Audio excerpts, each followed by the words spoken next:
Well, today, Central alum Travis Best will be honored at his alma mater with the new basketball court dedicated in his name. That's right. Western Mass News reporter Reagan Stoddard is live in studio with us with more information. Yeah, Reagan, as arguably the best basketball player here at Western Mass News, how long did Best play professionally, both in the NBA and then overseas?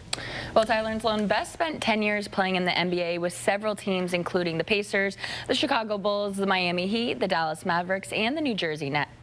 They continued playing professionally overseas in Italy, Poland, and Russia.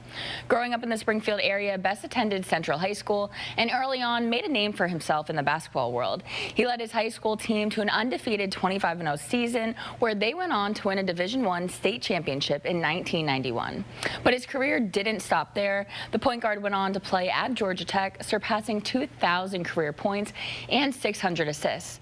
Tonight's ceremony has been highly anticipated by many members of the Springfield community, including Mayor Dominic Sarno, who said in part, "When mutual friends and the community reached out to me about naming the Central basketball court in Travis's honor, it was a no-brainer for me. Congrats, Trav, and continued success both on and off the court." Following his time at Georgia Tech, he got his call to the big leagues where he was drafted in the first round of the 1995 NBA draft to the Indiana Pacers.